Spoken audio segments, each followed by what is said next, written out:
कि 100 कामों को छोड़ करके भोजन करना चाहिए, 1000 कामों को छोड़ करके स्नान करना, बोलो एक बार, चाहिए। और कह दिया कि 1,00,000 कार्यों को छोड़ करके दान करना, और अंत में कमाल कर दिया, बोले करोड़ों काम छोड़ करके ईश्वर की भक्ति करना। अब आप देख लो कितने काम छोड़ करके इन चारों कार्यों को करते हैं। 100 कार्यों को छोड़ करके भोजन करने की बात कही है मेरी बहनों, पर मेरी बहनें तो सोचती है पहले घर का सारा काम कर ले फिर जाकर के बाद में रोटी खाएंगे, और इसीलिए सबसे ज्यादा बीमार रहती है। समय पर नहीं खाती, समय पर नहीं सोती, समय पर नहीं जगते, तो इसलिए आज मनुष्य क्या हो गया, बोलो, शारीरिक रूप से दुखी। जब सिकंदर भारत पर आक्रमण करने के लिए आ रहा था तो अपने गुरु अरस्तु से पूछा कि मैं क्या लेकर के आऊं। तो उस भारत जा रहा हूं, सुना है भारत में खजाना है, आपके लिए क्या लाऊं। तो सिकंदर के गुरु ने वैसे तो इस देश की मिट्टी भी मंगाई थी, गंगा जल भी मंगाया था, लेकिन एक बात और उन्होंने कह दी थी कि भारत सन्यासियों का देश है, इसलिए एक योगी वहां से मेरे लिए लेकर के आना। मेरी बहनों, बहुत प्रार्थना करने के बाद एक योगी बाबा तैयार हो गए और वो चले गए। एक दिन अचानक योगी बाबा सिकंदर से कहने लगे, मेरे लिए चिता तैयार करो, मैं चिता में बैठ करके अपने शरीर को भस्म करूंगा। सिकंदर ने बहुत प्रार्थनाएं की, अनुनय विनय किया, क्यों ऐसा क्यों करना चाहते हो, तो अब कान खोल करके सुना। योगी बाबा कहते हैं कि 80 साल का मेरा जीवन काल व्यतीत हो चुका है, पर मुझे आज तक कभी ज्वर भी नहीं हुआ। आज मुझे थकावट हो रही है और आज मुझे ज्वर आ गया, इसका अर्थ है अब यह शरीर किसी काम का नहीं रहा, अभी ये धरती पर बोझ रहेगा।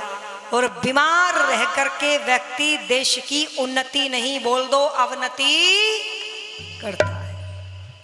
और आज किसी से पूछ लो, कोई भी ठीक ठाक दिखाई, अच्छा क्यों? कुछ तो कारण सामाजिक है भाई, शुद्ध चीजें नहीं मिलती, ना दूध शुद्ध, ना अनाज, ना फल, ना सब्जी। परंतु इसके बाद भी कुछ कारण हमारे जीभ के वशीभूत भी। क्यों बहनों? हम पदार्थ विद्या को नहीं जानते, हम जानते नहीं कौन से पदार्थ का मेल किस पदार्थ के साथ में है, कैसे, कब, कितना भोजन करना चाहिए।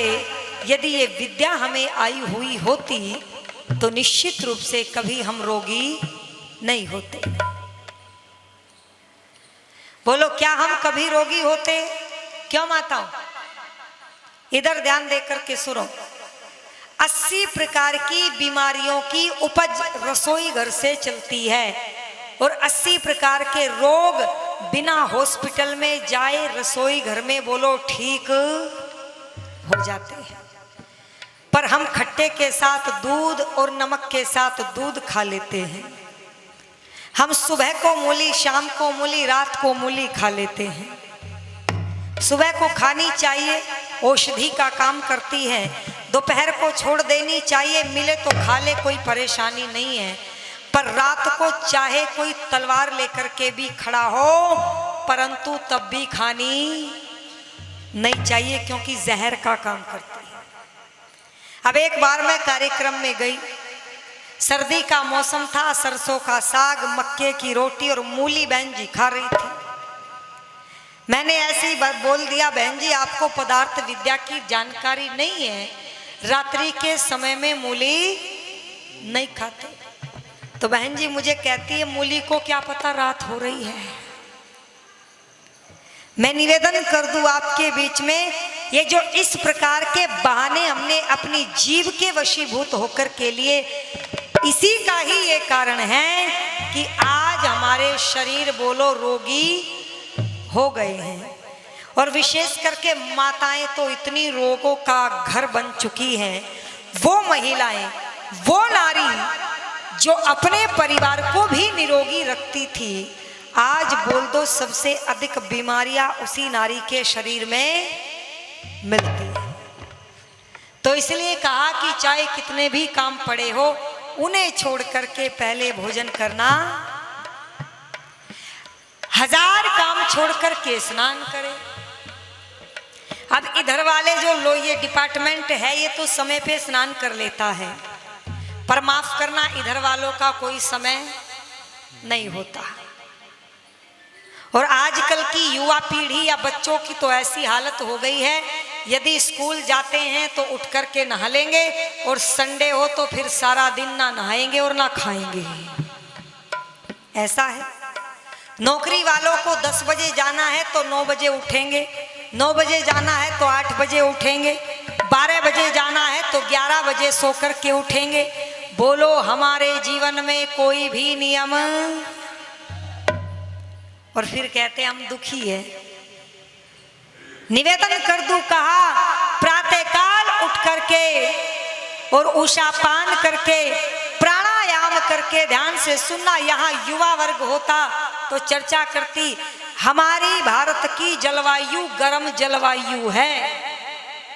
हमारे देश में हठ योग या ये व्यायाम या जिम का कोई भी अस्तित्व नहीं है। यहाँ केवल प्राणायाम ही सर्वोपरि है। पर हम क्या करते हैं, घंटों घंटों जिम में पसीना बहाते हैं, नकल करते हैं यूरोप वालों की। उनके लिए जरूरी है क्योंकि ठंडा देश है, सूर्य की किरण मिलती नहीं। और यदि गर्म जलवायु के लोग ये भाग दौड़ की एक्सरसाइज करेंगे या जिम करेंगे या फिर जिम के बाद अंडे खाएंगे, वो भी गर्म, तो निवेदन कर दूं 25, 26 साल की अवस्था में मृत्यु को प्राप्त हो जाएंगे। और होते हैं। क्यों? क्योंकि हमने जाना नहीं। प्राणायाम भी कब तक करें, जब तक आपके शरीर को पसीना नहीं आता। जब पसीना आ जाए उसी समय छोड़ देना चाहिए। प्राणायाम करें, पर हम प्राणायाम नहीं करते। निवेदन कर दूं, इससे लीवर पर प्रभाव पड़ता है, हम बीमार होते हैं। लोग कहते हैं जी बड़ी जिम करता था, खान पान का ध्यान रखता था, प्रोटीन शेक पीता था। आजकल पी रहे हैं आपके बच्चे, पर उससे क्या होता है बोलो, फिर लीवर पर फैट चढ़ जाता है ना। और फिर फैट चढ़ गया, फिर डॉक्टर ने कहा ये बंद कर दो, अब इसको मत खाओ, तेल मत खाओ, घी मत खाओ, दूध मत पियो। दूध और घी तो बंद कर दिया, महंगे महंगे डिब्बे लेकर के खाते हैं और फिर घंटों घंटों पसीना बहाते हैं। ये सारी जो प्रक्रियाएं हैं ये व्यर्थ की है। और 1 लाख काम छोड़ करके बहनों दान करना चाहिए। कितने काम छोड़ करके? 1 लाख। धन की 3 गति। पुरुषार्थ करो और अच्छे कार्यों में, सत्संग में, हवन में, किसी गरीब की बेटी की शादी में, या किसी विद्वान को, या यज्ञ के पुरोहित को, यज्ञ के ब्रह्मा को बोलो यथा सामर्थ्य दान और दक्षिणा देनी चाहिए। और फिर दूसरी गति कह दी भोग करे, परंतु जब भोग करे तो इसलिए करे कि शरीर को कपड़े की आवश्यकता है, इसलिए पहनते हैं, भोजन की जरूरत है इसलिए खाते हैं।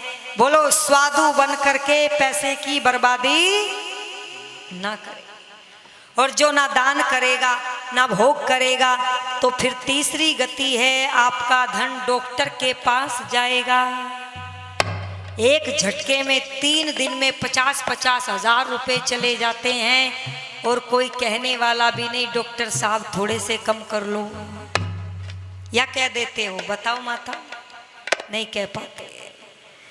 निवेदन कर दूं, आपके बीच में वकीलों के पास चला जाएगा, आपके घर में कोई खुशी हुई, आपने डीजे बजवाया, शराब पिलाई, एक गलत काम किया या अच्छा? गलत किया ना। अब फिर शराब पी करके भाई शराब अंदर और अकल जालंधर पहुंच गई, जोधपुर में तो रही नहीं। फिर क्या हुआ? बोले फिर ईंट पत्थर उठा करके सामने वालों के सर फोड़े, पुलिस आ गई, फिर जेल हुई, फिर मुकदमे हुए, और बोलो धन कहाँ चला गया? तीसरी गति। चोर उठा करके ले जाएगा, बेटा शराब के अड्डों पर बर्बाद करेगा, जुए में हार करके आएगा, और यदि इन सभी स्थानों से भी बच गया तो कोई ऐसा प्रधानमंत्री आ जाएगा जो कह देगा 1000 और 500 का चलने वाला। बोलो तो नहीं। जैसे जैसे लोगों ने कमाया था वैसे वैसे जलाया था, दबाया था, बहाया था, फिर भी नहीं सोचा कि किसी गरीब को अगर उस समय भी कुछ दोगले लोगों ने धन को जलाने बहाने के अलावा गरीब को दे दिया होता तो मेरे देश की गरीबी मिट जाती। पर क्यों दे? क्योंकि साफ सुथरी छवि खराब हो जाएगी। कैसे दे देंगे? निवेदन कर दूं, अंत में कह दिया करोड़ों काम छोड़ करके भी ईश्वर की भक्ति करनी। अब देख लो यहाँ पे कितने काम छोड़ करके भक्ति करते हो।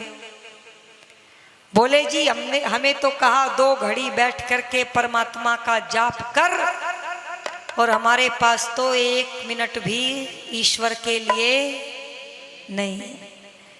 कह दे चलो भाई सत्संग में, बोले जी समय नहीं है। ऋषि ने कहा कम से कम 1 घंटा बैठ करके ईश्वर की भक्ति करे। व्यक्ति बोला 1 घंटा तो बहुत ज्यादा, हम तो बिजी आदमी हैं, नौकरी पैसे वाले, बिजनेसमैन, खेती करते हैं, कुछ और बताओ थोड़ा कम हो जाएगा। तो संतों ने कहा ठीक है 45 मिनट कर लेना। इसने कहा 45 मिनट भी ज्यादा है, और कम हो जाएगा, क्योंकि मनुष्य की फितरत है, इसको छूट दे दो फिर ये छूट की तरफ दौड़ता है, ये डिस्काउंट ढूंढता है। चाहे डिस्काउंट वाले नंबर 2 से ले ले, पर डिस्काउंट ढूंढता है कौन सी दुकान पे मिल रहा है। क्यों बहनों? 75% ऑफ दौड़ करके जाएंगे, चाहे कीमत उसने 100% वाली रखी हो। इस बात से, क्योंकि याद रखना संसार में कोई भी मुफ्त कुछ भी देता नहीं, एक ईश्वर को छोड़ करके। परमात्मा देता है सब कुछ बिना कुछ लिए, परंतु ईश्वर के बाद इस धरती पर कोई भी आपको मुफ्त में कुछ भी देने वाला नहीं। अगर 20 रुपए देता है तो 50 रुपए का काम भी लेगा। आपने भोजन किया नहीं किया कोई फर्क नहीं पड़ता, आपकी नींद पूरी हुई नहीं हुई कोई फर्क नहीं पड़ता। मनुष्य को केवल अपने काम से मतलब होगा। इसलिए कहा इन मनुष्यों से मेल मिलाप हटा करके थोड़ा सा मेल मिलाप ईश्वर के साथ कर लेना। निवेदन कर दूं आपके बीच में, भाई साहब 45 मिनट कहाँ समय है, कुछ और छूट मिलेगी। संतों ने कहा चलो ठीक है 30 मिनट कर लो। इसने कहा भाई साहब 30 मिनट भी समय नहीं है, और छूट मिलेगी। इसने कहा 15 मिनट और कर लो। चलो 15 तो कर ही लेना भाई साहब। अब जब 15 मिनट की बात सुनी तो इसने कहा 15 मिनट ही कहाँ है, क्या और कोई छूट मिलेगी? तो फिर संतों ने कहा हाँ मिलेगी। क्या करना? एक बहुत बड़ा सा पत्थर लेकर के और उसे पेट पर बांध करके और हिंद महासागर में डूब करके मर जाना, क्योंकि अगर 15 मिनट भी तेरे पास उस परम पिता परमात्मा के लिए नहीं है, फिर तो मनुष्य कहलाने का अधिकारी नहीं। उसने हमें मानव का शरीर दिया, बोलने के लिए वाणी दी, देखने के लिए आंखें दी, कर्म करने की स्वतंत्रता दी, ये हाथ दिए, ये पैर दिए, और हम उसका धन्यवाद भी नहीं कर सकते।